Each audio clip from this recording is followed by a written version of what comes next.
बुरा ना मानना। पंचकुला के पागलो जो कहते ना इसमें ऐसी विटामिन होती वैसी विटामिन होती, भाड़ में गया भैया, भूखे मर जाना पर किसी को मार करके अपना पेट मत भरना। किसी को मार कर अगर तुम अपना पेट भर कर रहे हो तो तुमसे बड़ा निर्दयी कोई नहीं है, तुमसे बड़ा पापी कोई नहीं है। हम तुमसे प्रार्थना करते हैं तुम्हारी कोई एक उंगली को काटे, तुम्हें अच्छा लगेगा या बुरा? बुरा लगेगा ना, हाँ या ना? बोलो। एक उंगली को नहीं तुम कटवा सकते। और विचार करना, जिन मुर्गों को, जिन बेचारे बकरों को काटा जाता, उनकी गर्दन को काटा जाता, उन पर क्या बीतती होगी। तुम अपने जीव के स्वाद के लिए जो पेट में जाके सब समान हो जाता, पता ही नहीं लगता क्या खाया, जीव के स्वाद के लिए तुम प्राण ले लेते हो, तुम जीने का अधिकार छीन लेते हो। अरे मेरे पागलो, तुम जिस चीज को जिंदा नहीं कर सकते हो उसे तुम्हें मारने का भी तो अधिकार नहीं है।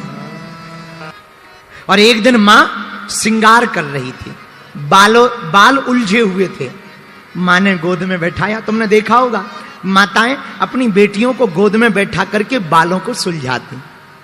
मां गोद में बैठा करके बालों को सुलझा रही थी। बहुत से पशुएं लाए जा रहे थे, बड़े बड़े हिंसक जानवर। पशुओं को एक कमरे में बंद किया जा रहा था। सबरी ने पूछा, मां आज मेरा इतना श्रृंगार क्यों हो रहा, ये पशु क्यों आए हैं? मां ने कहा, बिटिया तेरा ब्याह है, तेरी शादी हो रही है और तुझे श्रृंगार इसलिए सजाया जा रहा ताकि तू पति को अच्छी लगे। और ये जो पशु मंगाए ना इसीलिए मंगाए हैं क्योंकि बारात आएगी तो निमंत्रण होगा, भंडारा होगा, तो कम से कम भोजन की व्यवस्था हो। इनको मार करके मांस से भोजन कराया जाएगा। सबरी को लगा ऐसा गृहस्थ जीवन किस काम का, ऐसा जीवन किस काम का जिसमें दूसरों को मार करके हमारा घर बसाया जाए। ऐसा जीवन किसी काम का नहीं है जिसमें दूसरों को। सबरी ने विचार किया, ये जीव मरेंगे मेरे विवाह में, भाड़ में गया ऐसा गृहस्थ, मुझे नहीं विवाह करना, मुझे नहीं शादी करनी। और रात के समय बारात आनी थी, रात को ही सबरी घर से भाग गई। भागते भागते जैसे ही जाने लगी सोचा मैं तो जा रही हूं, ये बेचारे जानवर बंधे हुए हैं, इनको थोड़ी देर में काटा जाएगा। दरवाजे खोल दिए, सब जानवर जंगल में भाग गए। भागते भागते जानवरों ने सबरी को आशीर्वाद दिया, जा जैसे मेरा बंधन खोला है तेरा परमात्मा बंधन खोलेगा।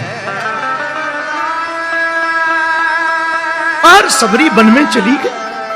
पिता ने खूब खोजा पर पाया नहीं। रात के अंधेरे में बेचारी, पढ़ी लिखी तो थी नहीं, जाए कहां। एक पेड़ के ऊपर रहने लगी, दिन भर पेड़ में रहती ताकि पिता पकड़ ना ले। रात को उतरती, बगल में एक आश्रम था मतंग मुनि का। मतंग मुनि के आश्रम में रात को जाती, सफाई कर लेती, थोड़ी सी लकड़ियां लाती, रख देती, कुछ खाने को मिल जाता वही खा लेती। पर संतों को बताती नहीं ना, अपना मुंह नहीं दिखाती ना। अब रोज गुरुजी परेशान, अरे सेवा दिख रही है, ये सेवा करता कौन है वो नहीं दिख रहा। एक दिन रात भर विद्यार्थियों ने जाग कर देखा, चुपके से एक लड़की आती है, सफाई करती है, लीपा पोती कर जाती है, लकड़ियां रख जाती है। सुबह रात को ही सब विद्यार्थी पकड़ के ले गए गुरुजी के पास। बेटी तुम कौन हो? महाराज मैं दूर से ही प्रणाम करती हूं। महाराज मैं सबरी हूं, भिलनी की जाति से हूं, मैं बहुत छोटी जाति से हूं। अरे बेटी तो क्या हुआ, आ इधर बैठ। महाराज आप संत महात्मा हैं, हम आएंगे, आप पवित्र हो जाओगे। अरे तू टेंशन मत ले, कहीं कोई बेटी के नजदीक बैठने से पिता अपवित्र होता है? तू मेरी बेटी है, आ। बिचारी बैठ गई, उसने अपनी आप बीती बताई। पता है मतंग मुनि ने क्या कहा? मतंग मुनि बोले, बेटी अरे तू टेंशन मत ले, अब तू आ गई है, जाना मत, यही रहे। महाराज पर तुम्हें लोग क्या कहेंगे? तू टेंशन मत ले, महात्मा हूं, मेरा नाम ही मतंग है, मैं सुनता किसी की नहीं हूं। चल तू प्रेम पूर्वक रहे, खूब सेवा कर। अब रहने लगी से अब आश्रम में। पता है प्रिय श्रोताओं क्या हुआ? एक दिन मतंग मुनि के जाने का समय आ गया, प्राण निकलने वाले थे, सब विद्यार्थी रो रहे थे। सबरी भी जाकर रोने लगी। गुरुजी, ये लोग रो क्यों रहे हैं? बेटी, हम जा रहे हैं। कहां? ऐसी यात्रा पर जा रहे हैं, अब लौट के नहीं आएंगे। तो पिताजी, हमारी रक्षा कौन करेगा? बेटी, चिंता मत कर, हम तुझे राम नाम मंत्र दे देते हैं, ये मंत्र तेरी रक्षा करेगा। पर एक बात और बताओ, मुझे भी साथ ले चलो, मैं यहां क्या करूंगी? ना ना ना, तू टेंशन मत ले, तू यही रहे। बेटी, हम तुझे वचन देते हैं, अपनी भक्ति के बल पर तू यही झोपड़ी में रहना। देखना, जब त्रेता युग आएगा, ढूंढते ढूंढते राम तेरी झोपड़ी में आएंगे।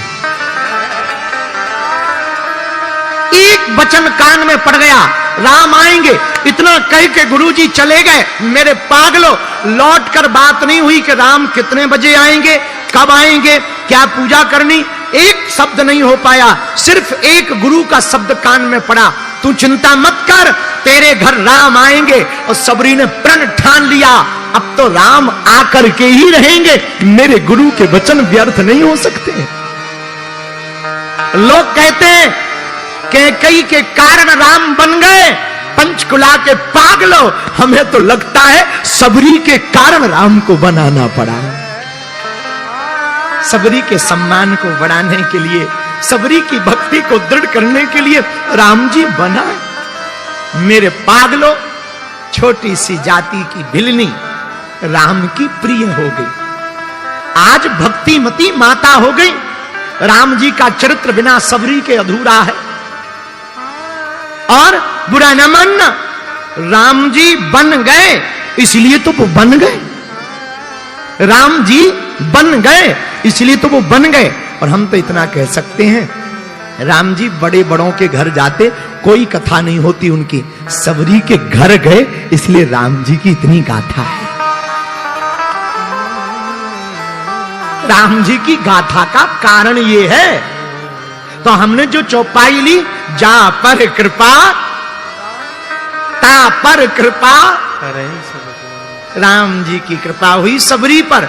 आज जगह जगह सबरी की चर्चा है। मेरे प्रिय श्रोताओं, इस कथा से यही सीखना है, अगर गुरु वचन दे दें तो फिर टलने वाला नहीं है। गुरु के वचन पर लेकिन भरोसा तुम्हें रखना पड़ेगा। अगर तुम डिग जाओगे तो कुछ ना पा पाओगे, अगर तुम टूट जाओगे तो तुम कुछ ना पा पाओगे। अगर तुम्हारा भरोसा अधूरा रहा कि गुरुजी ने कह तो दिया, होगा कि नहीं होगा, तो पक्का है नहीं होगा। अगर ये मन में आया कि होगा कि नहीं होगा, गुरुजी ने कह तो दिया, तो गारंटी मानिए 1% नहीं होगा। और अगर मान लिया कि मेरे गुरु ने कह दिया, तो फिर होता ही होता है।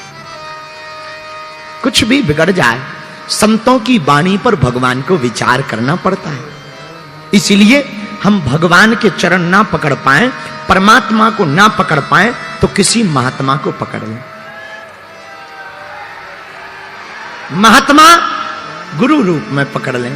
और हमसे कोई पूछे कोई गुरु बताओ, तो हमें तो एक ही नजर में गुरु आते, जय जय जय हनुमान कृपा करहु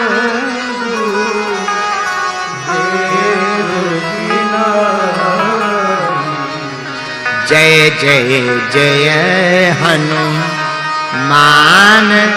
गोसाई कृपा करहु गुरु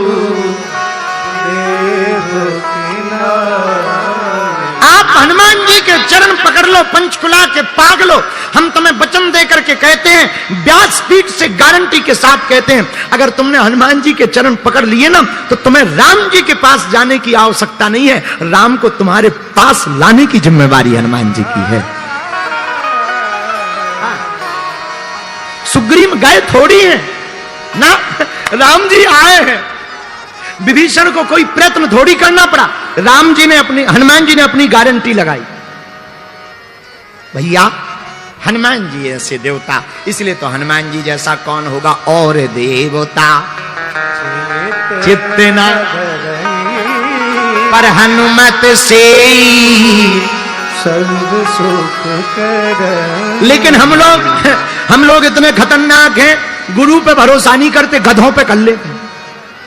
हाँ, हम लोग गुरु पे भरोसा नहीं करते, लेकिन गधों पे जरूर कर लेते।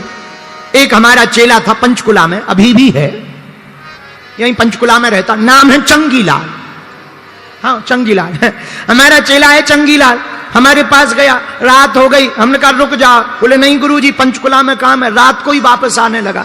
कार में बैठ